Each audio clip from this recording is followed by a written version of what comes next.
আসসালামু আলাইকুম। আশা করি আপনারা ভালো আছেন। আল্লাহর রহমতে আপনাদের দোয়ায় আমিও ভালো আছি। তো আপনাদের মাঝখানে আমি নাহিদ চলে আসলাম নতুন একটা ব্লগ নিয়ে। তো আজকে চলে যাচ্ছি আমরা সন্ধ্যাবেলায়, মানে মামাতো ভাই আর আমার খালাতো ভাইয়ের ফ্রেন্ড রাহুল। তো রাহুলকে এর আগে হয়তো আপনারা দেখেন নাই, তো আমার চ্যানেলে রাহুল নতুন। আমরা অটোতে করে যাচ্ছি পাকশি ফুরফুরা খানকা শরীফে। এটা আপনারা জানেন যে উত্তরবঙ্গের সবথেকে বড় জালসা বলেন, ইসাউলে সব বলেন, তো এইটা খুবই বড় আকারে হয়। তো আমার রূপপুর মোড়ে আর কি আমার খালাতো ভাইয়ের সাথে দেখা হয়ে গেল নিলয়। সে হচ্ছে রাজশাহীতে যাবে আর কি, যার জন্য আমাদের সাথে বিদায় নিচ্ছে। ওরও যাওয়ার কথা ছিল আমাদের সাথে পাকশিতে, কিন্তু তার নাকি কলেজে আর্জেন্ট কাজ আছে, এই জন্য সে চলে যাচ্ছে। তো এই যে দেখেন কত মানুষের ভিড়। ঢাকাতে যেমন ইজতেমা হয় তেমনি আমাদের পাকশিতেও একটা বড় আকারের ইজতেমার মতো জালসা হয় আর কি। তো এটার নাম দিয়েছে এখানে ইসালে সাল। অনেক অনেক অনেক হাজার হাজার লোক আসে এই জায়গায়। তো এটা মূলত অনেক দিন ধরে হয়ে আসছে। তো আমি এখন চলে যাচ্ছি যেখানে আর কি খাওয়া খাওয়া দাওয়ার আয়োজন করে। এখানে সবাই আমাদের ভাষায় বলে ভান্ডারি খানা। তো চলে গিয়েছিলাম ভান্ডারি খানাতে। এবছর খাবার প্রচুর নষ্ট হয়েছে, এটা দেখে আমার খুবই খারাপ লাগলো। তো যাই হোক, এইদিকে আলু রসুন পেঁয়াজ মরিচ সব কিছু গুছায় নিচ্ছে আর কি, মানে খিচুড়ি রান্না করতে যা যা আর কি উপকরণ দরকার সবগুলো প্রসেস করতেছে। তো আমি বরাবরই প্রত্যেকবারই আসি এই ভান্ডারিখানায়, তো কেন জানি আমার কাছে এই ভান্ডারিখানায় আসলে ভালো লাগে। তো এই খাবারগুলো দেখে আর কি খুবই খারাপ লাগতেছিল। দেখেন চুলাগুলো খুবই অদ্ভুত, সুন্দর করে লম্বা করে আর কি, মানে পানির লাইনের মতো করে করা, সরু লম্বা, মাঝখানে আর তার মাঝখানে যে ফাঁকা জায়গাটা থাকে তার মাঝখানে হাঁড়ি পাতিল করে রাখা। আমার কেন জানি খুবই খারাপ লাগতেছিল, মানে দেখেন কত ভাতগুলো নষ্ট হয়ে আছে, যদিও ফ্যান দিয়ে রাখছে আর হালকা হালকা ঠান্ডা। মূলত বেশি রান্না করে ফেলছিল। আর এবছর যেহেতু এই ফুরফুরা শরীফের জালসাটা চট্টগ্রামেও করা হচ্ছে, যেহেতু চট্টগ্রাম থেকে আমাদের এখানকার দূরত্ব অনেক অনেক বেশি, যার কারণে তারা অ্যাটেন্ড করতে পারে না, তাই এটা শাখা হিসাবে বলতে পারেন যে ওখানে অনুষ্ঠিত হচ্ছে। তো এখানে রাহুলের এক কলিগের সাথে দেখা হয়ে গেল, তো আমরা তার সাথে কথা বলতেছিলাম, মানে এবার ভান্ডারি খানাতে কতটুকু কী পরিমাণে আসছে সব কিছু একটু শুনে নিতেছিলাম। তো এখানে মানুষজন গরু ছাগল অনেকে অনেক কিছু দান করেন। তো এবছর 3টা গরু ছিল আর ছাগল মোটামুটি 15-16টা ছিল, আরও আসবে হয়তো, আর মুরগি অনেকগুলো ছিল।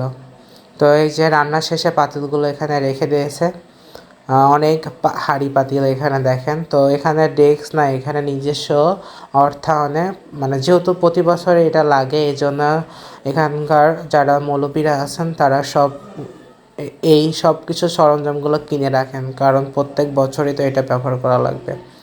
তো মাংস কাটার ওখান থেকে শেষ করে এই যে মূল স্তম্ভের ওখানে যাচ্ছে আর কি, স্টেজে যাওয়ার পথে এই গম্বুজটা দেখা হলো, আমার দেখে খুবই ভালো লাগতেছিল, তো ভাবলাম যে আপনাদেরকেও দেখাই। তো এই গেটটা খুবই বড়, বিশাল একটা গেট। আর এখানে একটা কথা বলতে ভুলে গেছে, এখানে যাদের বাবা মা কেউই নাই, মানে এক কথায় এতিম অনাথ, তাদেরকেও এখানে 3 বেলা খাওয়া সহ আরবি শেখানো হয় আর কি। তো আপনারা এই ইসালের সওয়াল সম্পর্কে অনেকে অবগত আছেন, বা আমার যারা ভিউয়ার্সরা আছেন তারা পাকশির এই বিখ্যাত স্থানটি আপনারা সবাই জানেন। এখানে অনেক দূর দূরান্ত থেকে মানুষ আছে, অনেকে দান করেন। আপনারা যদি এই জায়গায় দান করতে চান তাহলে সবসময় হুজুররা ওখানে থাকেন। আপনারা যদি মনে চান যে আপনারা কোনো একটা ছেলেকে আর কি টাকা বা মাসে টাকা দিবেন, সব কিছু দিতে পারেন। তো এখানে বড় হুজুর সাহেব বয়ান দিতেছিলেন, সবাই খুব মনোযোগ সহকারে শুনতেছে। এখানে অনেক অনেক স্টুডেন্ট আছে, আমি এক্স্যাক্টলি বলতে পারতেছি না কারণ আমার জানা নাই। তো আপনারা একটু ওয়াজের কিছু কথা একটু শুনতে থাকুন, মানে এখানে কি হচ্ছে একটু শুনুন। আমরা দিনদার পরিষ্কার হতে চাই জন্য সহায়ক রাস্তা হলো ভালো মানুষদের সাথে উঠা বসা করা। এই যেমন আজকে আপনারা 3 দিন এখানে অবস্থান করছেন, ইচ্ছা থাকলেও কিন্তু ফজরের নামাজের সময় ঘুমাতে পারবেন না, এমনি উঠে যেতে হচ্ছে, তাই নয় কি? ওই রকম ভালো পরিবেশে থাকলে আপনাদেরকে ভালো হওয়াটা সুযোগ হবে। এজন্য আল্লাহ তাআলা হুকুম দেন, তোমরা সত্যবাদীদের সঙ্গী হবে। এজন্য আমরা যেখানেই যাব, বাড়িতে থাকবো অবশ্যই, কিন্তু ওই এলাকার ভালো মানুষ যারা, আশপাশে ভালো মানুষ যারা আল্লাহওয়ালা, দিনদার, পরেজগার, যাদের সাথে বসলে, যাদের কথা শুনলে আখিরাতের কথা, পরকালের কথা মনে পড়বে, মনে হয়, চিন্তা হয়, এই ধরনের আল্লাহর প্রিয় বান্দাদের সাথে আমরা সম্পর্ক করব। আল্লাহ তাআলা কবুল করুন, বলুন আল্লাহুম্মা আমিন। আমার জনাব ডাক্তার ফয়সাল সাহেব, আমার মেজ বুবুর বড় ছেলে। বড় হুজুর সাহেব একটা ভালো কথা বলেছেন, যা আমরা দৈনন্দিন জীবনে যাদের সাথে ঘুরি আর কি, সেই সঙ্গটা আর কি সৎসঙ্গ হওয়া উচিত। আমরা অনেকেই জানি, জ্ঞানীগুণীরাও একই কথাই বলেন, সৎসর্গে স্বর্গবাস আর অসৎ সঙ্গে সর্বনাশ। তো হাদিসেও লেখা আছে যে যার যার সাথে আপনি চলাফেরা করবেন আর তার সাথে কিয়ামতের দিন আপনার ফায়সালা হবে। তো এটা আমার কাছে শুনে, হুজুরের এই কথাটা শুনে আমার কাছে খুবই ভালো লাগলো আর কি। উনি ঠিকই বলেছেন যে আমরা সারাদিন বা আমাদের বন্ধু, আত্মীয় স্বজন যদি ইসলামিক মাইন্ডে হয়, তাহলে অবশ্যই তাদের সাথে আমাদের কিয়ামতের দিনে দেখা হবে। তো আমরা এখানে উপরের দিকে উঠে যাব আর কি, ভাবছিলাম যে উপর থেকে একটু ঘুরে আসি। তো সবাই উপরে যাচ্ছে, তো আমরা যাওয়ার প্রস্তুতি নিচ্ছি। তো উপরে এসে দেখি যে সবাই জালসা শুনছে, কেউ ঘুমাচ্ছে আর কি। তো এটা হচ্ছে 2 তলা মসজিদ, নিচতলা, দোতলা আসছিলাম। তো আবার এই দিকে চলে যাচ্ছে, আমরা বাইরের দিকে চলে যাচ্ছিলাম। তো এখানে আপনারা যে সোফাগুলো দেখছেন, এখানে এক এক সোফাতে এক এক হুজুরা বসেন।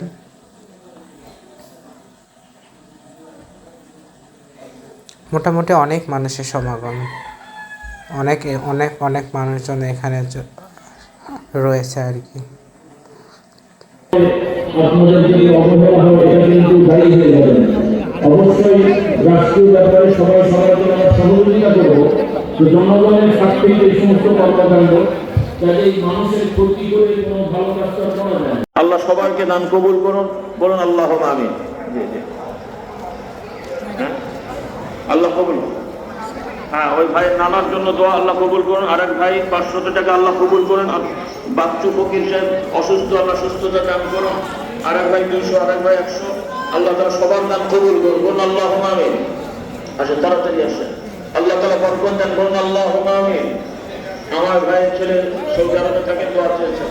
হ্যাঁ হ্যাঁ, আল্লাহ কবুল করুন, বলুন আল্লাহুম্মা আমিন, আল্লাহুম্মা আমিন। তো আমার ভাই, আচ্ছা, আমার ভাই 500 ইটের টাকা দেবেন, ছেলে বাইরে আছে, এখানে যান, আমি বলছি কি নাম? আরেক ভাই 500 টাকা, আরেক ভাই 500 টাকা, আল্লাহ তাআলা কবুল করুন। রমজান সাহেব নতুন আনেছেন না বাবা, বসেন, আবার পরে দোয়া হবে ইনশাআল্লাহ। দোয়া হয়ে যারা রমজান দিয়েছেন মোবাইলে, এবং যারা এখন দিয়ে যাচ্ছেন, যে যে মকসুদ নিয়ে দিয়েছেন, আল্লাহ রাব্বুল আলামিন দয়া করে তাদের সকলের মতো কবুল করুন, বলুন আল্লাহুম্মা আমিন। আল্লাহ মাফ করে দান। এখানে এসে একটা জিনিস ভালো লাগলো, বাংলাদেশ পুলিশ চিকিৎসক সমিতি থেকে বিনামূল্যে ফ্রি মেডিকেল ক্যাম্প দিয়েছে এবং তারা বিনামূল্যে ওষুধ সেবন করছে। পুলিশের কন্ট্রোল রুম ছিল, তাছাড়া ফায়ার সার্ভিসের একটা স্টলও ছিল। তো এখানে অনেক অনেক অনেক অনেক অনেক দোকান হয়েছে, আসলে দেখে শেষ করার মতো না। তো আমরা একে একে এদিকে যাচ্ছিলাম। তো এই ঝাঁবাতিটা দেখে খুবই ভালো লাগতেছিল, অন্ধকারের মধ্যে ঝাঁবাতি জ্বালিয়ে রাখছে ইনি। আর এই যে দেখেন তলোয়ার, তো আমি এটা দিয়ে মজা করতেছিলাম, যে লিজানকে বলতেছিলাম যে আই তোর পেটের মধ্যে ঢুকাই দেই। তো এখানে রাহুলকে বলছে আসো রাহুল, তোমার গলায় ধরি। তো দেখেন কত সুন্দর লাগছে ঝাঁবাতিগুলো, অনেক সুন্দর লাগছে দেখতে। اللهم صل على سيدنا مولانا محمد النبي الأمي وآله وأصحابه وبارك। আপনার কিছু হয় না, ধান কাকাই নেই, আমি নিজে লাগাইতে পারি। হাত তুলবো কেমন কাকা, আপনি কি জড়াচ্ছেন নি? জ্বালালি তেল মানব দেহের জন্য 6টা রোগের জন্য। 1 নম্বর ভাইচুরা ঘুম শট, তাদের মাথার যন্ত্রণার কাজ করে। 2 নম্বর অতিরিক্ত দাউদ চুলকানি চর্মরোগ থাকলে ভালো হয়। 3 নম্বর তাদের অতিরিক্ত আমবাত রসবাত জিগাবাত সেন্টিকাবাত বাতে বাতে চাবাই কামড়ায় ভিজ করে ব্যথা করে, এটার জন্য কাজ করে। 4 নম্বর অতিরিক্ত কেনে পাকা থাকলে ভালো হয়।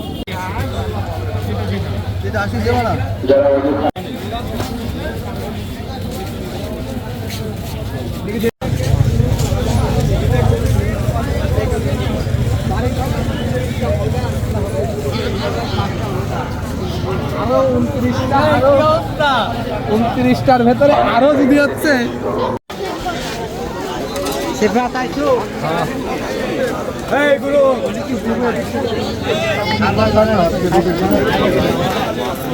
আমাদের যে সমস্ত যুবক ভাইয়েরা মাহফিলে এসেছেন, শিক্ষার্থী পড়াশোনা করছেন,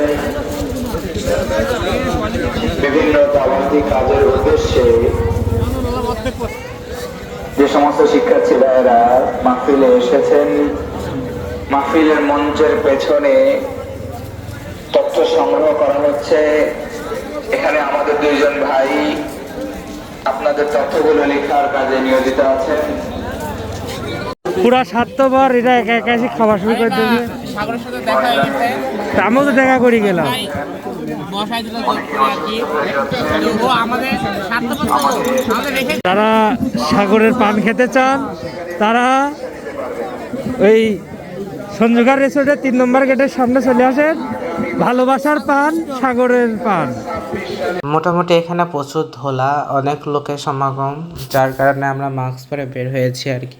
তাছাড়া মাস্ক পরে বাইরে বের হওয়াই ভালো। এখানে এই যে লাড্ডু, মতিচুরের লাড্ডু, আর একটা মিষ্টির কাহিনী শুনে হাসতে হাসতে জীবন শেষ।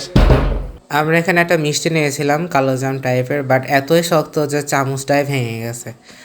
মানে হাসতে হাসতে অবস্থা পুরোটাই খারাপ। এই যে দেখতে পাচ্ছেন এই মিষ্টিটা, আসলে আমি দেখে ভাবতেছিলাম যে মিষ্টিটা আসলে ভালো হবে, বাট দেখেন চামচের অবস্থা কি, চামচ একবারে শেষ।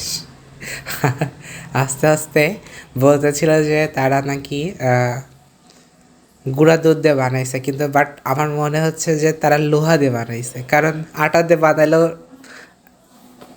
অবস্থাটা চামচে এমন হওয়ার কথা ছিল না। তো যাই হোক, একটা বাজে এরকম মিষ্টি খাইলাম।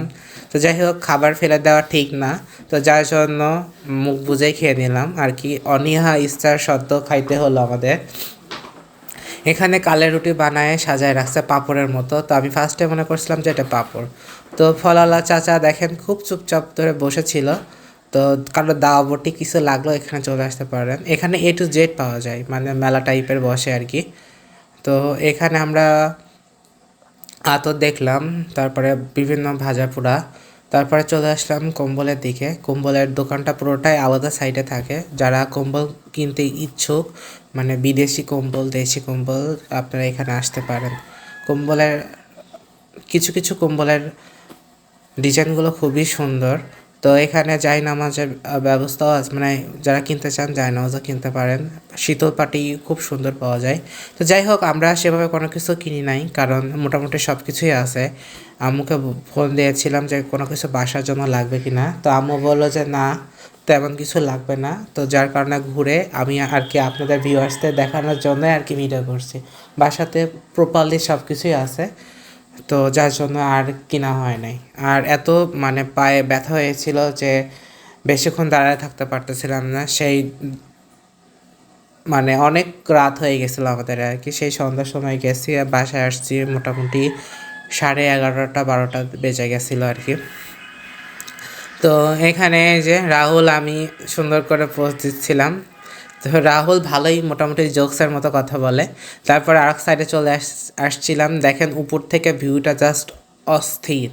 মানে বিভিন্ন রকমের আপনার পর্দা টাঙানো উপরে, যার জন্য সামিয়ানাগুলো দেখতে রাতের বেলা যেহেতু লাইট দিয়েছে, তো লাইটের আলোতে দোকানগুলো মানে ফুটে উঠছে, দেখতে অস্থির লাগতেছে। তো এখানে হচ্ছে হোটেলের টাইপের, আপনারা দেখছেন যে গরুর হাটের হোটেলে যেমন খাওয়ার ব্যবস্থা ছিল, ঠিক তেমনি এখানেও এই হোটেলগুলো আসছে। মোটামুটি আমি তো দেখে অবাক হয়ে গেছি, আমি ভাবছি কী ব্যাপার, আমি কি গরুর হাটে চলে আসলাম। বাট তখন দেখে মনে হচ্ছে যে না, তারা এখানেও আর কি স্টল দিয়েছে আর কি গরুর হাটের মতো। তো এখানে কোটও পাওয়া যায়। আমি তো জানতাম আর কি, মানে আমার এখন হাসি পাচ্ছে। তো অনেকে এখানে কোটোর সব কিছুই আছে মোটামুটি, আপনারা চাইলে কিন্তু কোটো কিনতে পারবেন এখানে গিয়ে।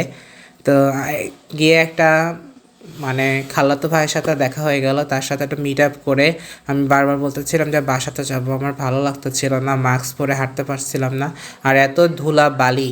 তো বাসার দিকে চলে যাচ্ছি। এই যে আমরা একটা রিক্সা নিয়েছিলাম, রিক্সা করে চলে যাচ্ছি। বেশ মজা লেগেছে, ভালোই লেগেছে। তো আজকের মতো ভিডিওটা এই পর্যন্ত। আপনারা সবাই ভালো থাকবেন, আমার জন্য অনেক অনেক দোয়া করে দিবেন, আর চ্যানেলটাকে অবশ্যই সাবস্ক্রাইব করতে ভুলবেন না, লাইক কমেন্ট এবং শেয়ার করে দিবেন। আল্লাহ হাফেজ, টাটা, বাই বাই।